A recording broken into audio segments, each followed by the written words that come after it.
बिस्मिल्लाहिर्रहमानिर्रहीम। अस्सलाम वालेकुम dear students, professor Zuhaib Rehman अपने नए लेक्चर के साथ एक बार फिर आपके साथ है। स्टूडेंट्स, हम बीएससी मैकेनिक्स का चैप्टर नंबर 4 स्टडी कर रहे हैं, centre of mass and gravity, और आज हम इसकी एग्जाम्पल नंबर 15 सॉल्व करेंगे, जो कि क्यू के गौरी साहब की बुक में पेज नंबर 84 पर गिवन है। क्वेश्चन की स्टेटमेंट है कि find centre of mass of a uniform sector of a circular lamina. तो ये क्वेश्चन में दो तीन बातें समझने की जरूरत है। पहला नंबर पे तो ये जो बॉडी है ये यूनिफॉर्म है, ये लिखा हुआ यूनिफॉर्म। तो इसका मतलब क्या हुआ कि यहाँ पे जो मास डिस्ट्रीब्यूशन है वो इवन और इक्वल है। तो इस लिहाज से ये एक चीज़ साबित हो गई कि यहाँ पे जो हमारे पास फार्मूला यूज़ होगा वो ये वाला होगा, X T M integral over D M. अब वो x है या y है वो हम अभी थोड़ी देर में देख लेंगे। दूसरी चीज़ है सर्कुलर लैमिना। तो लैमिना क्या होता है? लैमिना हमने पढ़ा था कि कोई भी एक बॉडी होती है इरेगुलर सी, लेकिन ये क्या होती है, इसकी या तो थिकनेस होती है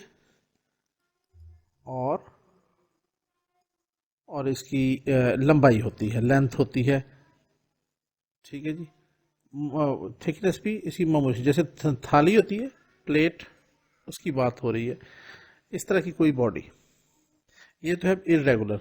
हमारे केस में क्या है, सर्कुलर लैमिना। तो वो प्रॉपर एक सर्कुलर, यानी कि एक सर्कल की शेप का एक लैमिना है, जिसकी थोड़ी सी, जैसे प्लेट नहीं होती गोल सी, वो वाली चीज़ है। इस तरह की एक बॉडी है जिसकी थोड़ी सी विड्थ है और बाकी उसका एक सर्कुलर किस्म का एरिया है। तो ऐसी सूरत में हम यहाँ पे वॉल्यूम नहीं बल्कि एरिया के साथ डील करते हैं। और तीसरी चीज़ जो यहाँ पे है वो है एक सेक्टर। तो यानी पूरा एक सर्कुलर, उसका एक सेक्टर हमने लेना है सर्कुलर लैमिना का। पूरे लैमिना या सर्कुलर लैमिना की सेंटर ऑफ मास नहीं निकाल रहे। तो आइए सबसे पहले तो हम यहाँ पे ड्रॉ करते हैं एक सर्कल, और उससे फिर हम बना लेंगे एक सर्कुलर लैमिना। तो ये हमारे पास है। थोड़ा सा हम इसको यहाँ पे ले आते हैं और यहाँ से इसका फर्ज कर लें ये एक रेडियस है, ये हमने ड्रॉ किया। और यहाँ से अब हम करते हैं कि ये यहाँ तक इसका एक सर्कुलर लैमिना है, इसका सेक्टर है, जैसे हमने पिछले क्वेश्चंस में भी किया। ठीक है जी। और इसको इस तरह साथ मिला भी देते हैं, इधर ये और इधर ये हमारे पास जो एरिया बनता है, ये सारे का सारा दो हिस्से जो बन रहे हैं हमारे सामने, ये हमारे पास एक सेक्टर है। और ये सेक्टर किसका है? एक लैमिना का। लैमिना तो पूरा था यहाँ तक, उसका एक सेक्टर, उसका अब हमने मालूम करना है कि सेंटर ऑफ ग्रेविटी क्या है। इसका नाम हम रख लेते हैं, ये हमारे पास ओरिजिन है, तो इसको हम कह देते हैं कि ये 0 0 इसके कोऑर्डिनेट्स हो गए। इसका जो रेडियस है उसको हम ए से डिनोट कर देते हैं। ये हमारे पास इसकी लेंथ ए के बराबर आ गई, और इसका नाम हम रख लेते हैं, ये ए से बी तक है। ये जो लाइन है, इस पॉइंट को अगर हम ओ एक्स कह दें, तो ये जो लाइन है ये एक्सिस ऑफ सिमेट्री है अलॉन्ग एक्स एक्सिस। तो अगर ये एक्सिस ऑफ सिमेट्री है और नज़र भी आ रहा है, ऊपर और नीचे बराबर है, तो इसका मतलब है हमारा सेंटर ऑफ मास इसी लाइन के ऊपर लाई करेगा। हम करते क्या है, क्योंकि यहाँ पे मास डिस्ट्रीब्यूशन सेम है, तो हम करेंगे कि हम यहाँ पे ऐसे छोटे छोटे इसको पीसीस में डिस्ट्रीब्यूट कर देंगे। जो ये छोटे छोटे infinite number of small strips में इसको डिवाइड करेंगे, उनमें से कोई एक लेंगे, उसका हम सेंटर ऑफ, और उसका हम मास निकालेंगे, और फिर उसको सबको इंटीग्रेट कर देंगे, तो हमारे पास सेंटर ऑफ मास इसका निकल आएगा, जैसा कि हमने पिछले सवालों में किया भी है। तो आइए फिर हम इसको छोटे छोटे जो स्ट्रिप्स में हमने डिस्ट्रीब्यूट करना है, तो उनमें से एक हम इसको डिस्ट्रीब्यूट कर देते हैं। हम यहाँ पे ड्रॉ करते हैं, एक इस तरह का मैंने ड्रॉ किया, सॉरी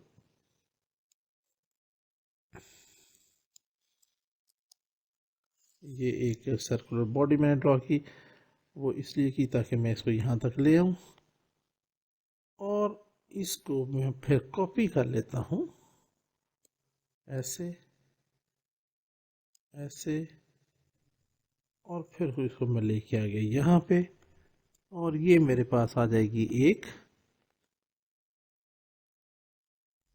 सर्कुलर स्ट्रिप ऐसे। अब इसको मैं क्या कर लेता हूँ, इसको हम कर लेते हैं थोड़ा सा एडजस्ट, ये सारा मैं इसको डिलीट कर देता हूँ। इसको डिलीट करके ये जो हमारे पास बाकी बचेगा वो हमारे पास आ जाएगा एक सर्कुलर स्ट्रिप। तो इसका हम नाम रख लेते हैं, इसका नाम हमने फर्ज किया, ये हो गया P और ये हो गया Q, ठीक है जी। और इसका अगर हम रेडियस लेना चाहें, यानी ये इस तरह का कुछ बनेगा सर्कुलर स्ट्रिप,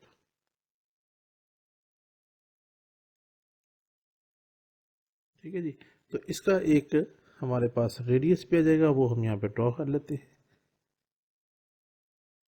ये आ गया, इसे थोड़ा सा एडजस्ट किया मैंने।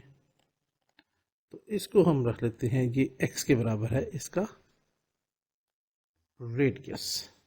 तो ये जो कुछ भी हमने अब यहाँ पे बनाया है, अच्छा इसका जो मास है इसको हम डिनोट कर देते हैं dm से, और जो इसकी थिकनेस है ये, इसको हम डिनोट कर देते हैं डेल्टा x से। और ये मैं यहाँ पे थोड़ा सा इसको इस कलर में शो कर देता हूँ ताकि हमें अंदाज़ा हो सके कि ये एक सर्कुलर स्ट्रिप ली हुई है, ठीक है जी। तो ये जो कुछ भी हमने यहाँ पे बनाया है इसको हम थोड़ा सा लिख भी लेते हैं। तो ये स्टूडेंट्स हमने यहाँ पे ये थोड़ी सी इसकी डिस्क्रिप्शन लिख ली है। Consider O A B a sector of circular lamina with radius a, ये इसका रेडियस a है। आगे हमने कहा कि let the line O X, ये o से लेके x, ये सारा x एक्सिस है, be the axis of symmetry on x axis, therefore अगर ये एक्सिस ऑफ सिमेट्री है तो इसी के ऊपर हमारा सेंटर ऑफ मास भी होगा। सेंटर ऑफ मास हमेशा लाइन ऑफ सिमेट्री पे होता है, तो यहाँ पे आ जाएगा centre of mass lies on it, hence अब अगर ये x एक्सिस पे है तो x एक्सिस पे y की वैल्यू हमेशा 0 होती है, तो ये y की वैल्यू तो हमने 0 लिख दी, और x जो है वो हम फिर फाइंड आउट करेंगे x dm इंटीग्रल फ्रॉम, ये 0 है और यहाँ तक a है, और इसका हमने मालूम करना, तो ये 0 टू a हो जाएगा और डिवाइड भी कर देंगे dm फ्रॉम 0 टू a। अब हमने अपने पिछले एग्जाम्पल में अगर आपको याद हो तो हमने पढ़ा था कि ये जो हमने आखिरी क्वेश्चन किया था, अभी मेरे पास यहाँ पे शो नहीं हो रहा, मैंने अपना यूट्यूब का चैनल क्लोज किया हुआ है, वरना मैं आपको दिखा देता कि हमने पढ़ा था कि we know that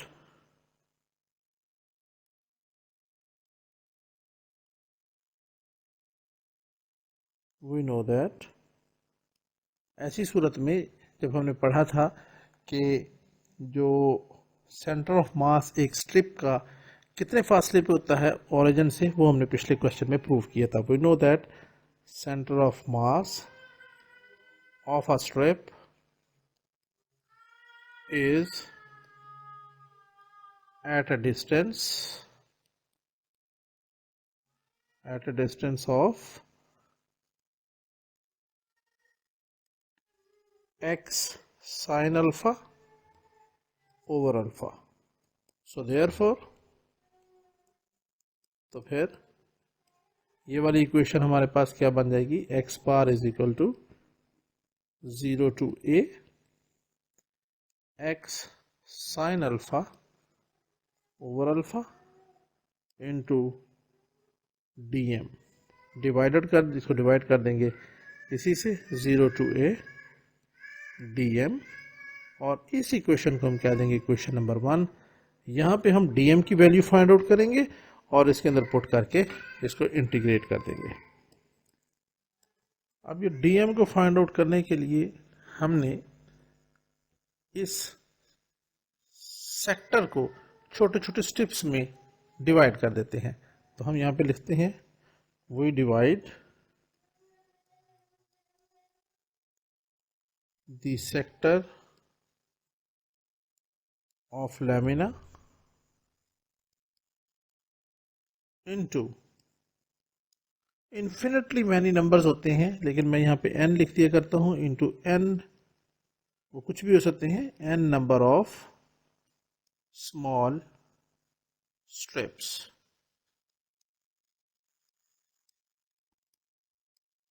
One such strip is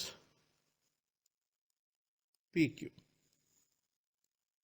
ठीक है जी, ये हमने आपको शो की है। इनमें से एक जो ऐसी स्ट्रिप है जो n नंबर ऑफ छोटी छोटी बहुत सारी हम इसको डिवाइड करते हैं, उनमें से एक जो है वो PQ है। तो अब मैं यहाँ पे इसको ना ऑलरेडी कॉपी कर चुका हूँ इस पिक्चर को, ताकि हमें बार बार स्क्रॉल ना करना पड़े। मैं यहाँ पे इसको पेस्ट भी कर देता हूँ। तो ये यहाँ पे आ जाएगी। इनमें से एक जो है वो ये PQ है। ठीक है जी, तो अगर ये ऐसे है तो फिर अब हम यहाँ पे लिखते हैं इसकी जो ये डेल्टा एक्स है, ये इसकी हमने कहा था विड्थ है और इसका मास जो है वो dm के बराबर है। तो यहाँ से अब हम क्या मालूम करते हैं, हम यहाँ से मालूम करेंगे इसका सबसे पहले एरिया, क्योंकि ये एक सर्कुलर स्ट्रिप है। तो हम फिर यहाँ पे इसका सबसे पहले एरिया मालूम करते हैं। हम कहेंगे नाउ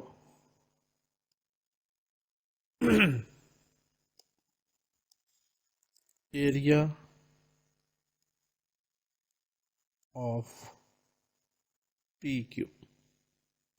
अब ये PQ एक बहुत ही बारीक सी स्ट्रिप है, लेकिन बहरहाल इसकी ये विड्थ है डेल्टा एक्स और ये एक आर्क की शक्ल में है। तो आर्क की शक्ल में इसकी लेंथ क्या होगी, यहाँ पे सबसे पहले तो हमें एक एंगल ढूंढना पड़ेगा।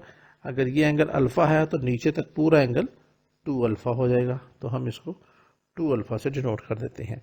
तो इसका क्या हो जाएगा, इस PQ की लेंथ हम जानते हैं कि कोई अगर इस तरह की एक आर्क हो और ये सबटेंड्स कर रही हो ओरिजिन पे किसी एंगल से, तो वो उसका रेडियस और उसका जो एंगल है सबटेंडेड एंगल, उनकी मल्टीप्लिकेशन इसकी लेंथ के बराबर होती है। तो ये आ जाएगा हमारे पास यहाँ से 2 अल्फा इंटू एक्स, ये इसकी लेंथ आ गई। सॉरी, ये इसका एरिया नहीं, ये इसकी लेंथ आ गई।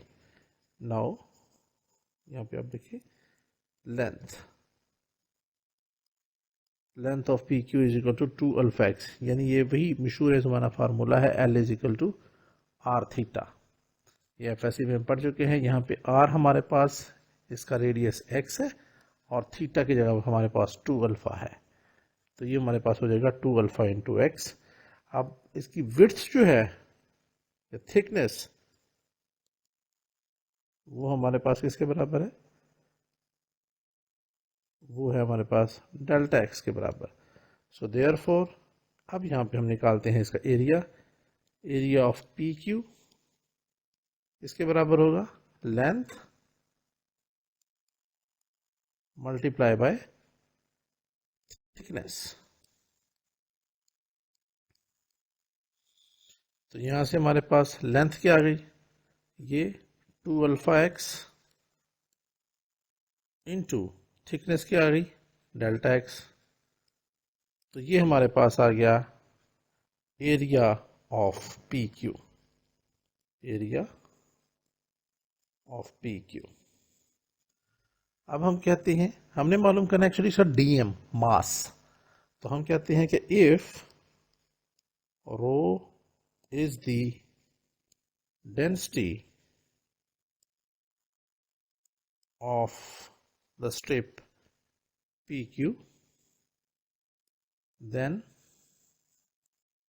क्या होगा, mass per unit area, rho will be equal to किसके बराबर आ जाएगा, मास पर यूनिट एरिया। तो यहां से फिर हम इसको लिख सकते हैं rho is equal to dm over area, किसके बराबर हमने निकाला है इसका, ये है 2 alpha x into d x delta x. So यहां से हमारे पास आ जाएगा dm is equal to rho 2 alpha x into delta x. ये हमारे पास आ गई इक्वेशन नंबर 2। अब इस इक्वेशन नंबर 2 की वैल्यू हम पुट कर देते हैं इस इक्वेशन नंबर 1 में और फिर इसको इंटीग्रेट कर देते हैं। इक्वेशन नंबर 1 याद रखें, एक्स साइन अल्फा और अल्फा है और बाकी dm है। तो अब मैं यहाँ पे पुट करता हूँ, put in 1 x centre of मास, ये किसके बराबर हो जाएगा, integral x sign alpha over alpha, और dm की जगह आ जाएगा ये रो 2 अल्फा एक्स dx। ये dx अब हर दफ़ा बताने की ज़रूरत नहीं है, ये डेल्टा एक्स dx में इसलिए चेंज हुआ because no we are integrating all the small n strips, infinitely many strips from 0 to a। इस 0 से लेके a के दरमियान में जितने भी इस तरह हमने छोटे छोटे स्ट्रिप्स बनाए, उन सब को अब हम इंटीग्रेट कर रहे हैं। तो ये जितने भी डेल्टा एक्स हर एक के होंगे, वो जब इकट्ठे होंगे तो वो डी एक्स की फॉर्म में लिखे जाते हैं। ठीक है जी, ये मैं हर दफ़ा तकरीबन बताता हूँ, अगर कभी मैं छोड़ भी दूँ तो जब आपको ये समझ आ जानी चाहिए।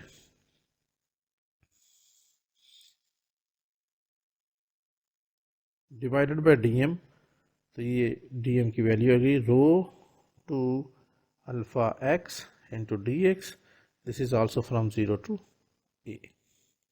अब यहाँ से हमारे पास जो चीज़ कैंसिल आउट हो रही है, इस अल्फ़ा से ये अल्फ़ा कैंसिल हो गया, बाकी हमारे पास क्या बच गया, यहाँ से आप देखें 2 alpha 2 rho sine alpha, 2 rho sine alpha, ये हमारे पास कांस्टेंट है।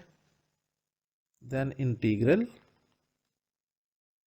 और बाकी क्या रहेगा, ये x और ये x, एक्स स्क्वायर हो गया into d x from 0 to a, और इधर भी रो 2 अल्फा, सो 2 रो अल्फा ये हमने बाहर निकाल लिया, बाकी रह गया हमारे पास x dx और इसकी भी लिमिट फ्रॉम 0 टू a। अब यहाँ से हमारे पास 2 रो से ये 2 रो कैंसिल हो गया, साइन अल्फा और अल्फा बच गया। So this implies x bar is equal to sin alpha over alpha into, अब ये x square 0 to a और x dx 0 to a, इनको इंटीग्रेट करना है। तो x स्क्वायर की इंटीग्रेशन हो जाएगी x cube by 3 from 0 to a divided by x की इंटीग्रेशन हो जाएगी x square by 2 from 0 to a। So this is equal to sin alpha over alpha into, अब x क्यूब जहाँ जहाँ पे x है वहाँ पे a आ जाएगा, तो ये हो जाएगा हमारे पास a cube by 3 divided by a square by 2।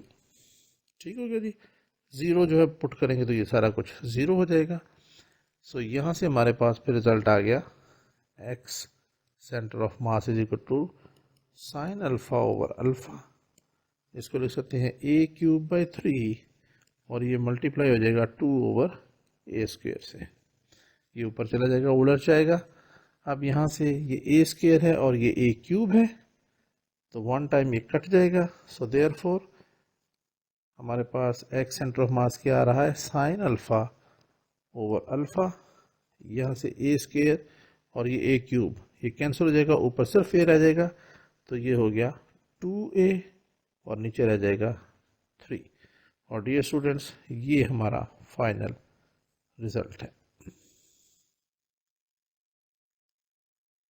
Students, बड़े आसान से सवालात हैं, कोई इतना मुश्किल नहीं है इसमें। आई होप कि ये क्वेश्चन आपको अच्छी तरह समझ में आ गया होगा और आपको मेरी एफर्ट अगर पसंद आई है तो इसको ज़रूर अप्रिशिएट कीजिएगा। चैनल अगर अभी तक सब्सक्राइब नहीं किया तो इसको सब्सक्राइब कर लीजिएगा। इंशाल्लाह मिलते हैं बहुत जल्द अपने नए लेक्चर में। जब तक के लिए इजाज़त, अल्लाह हाफिज़।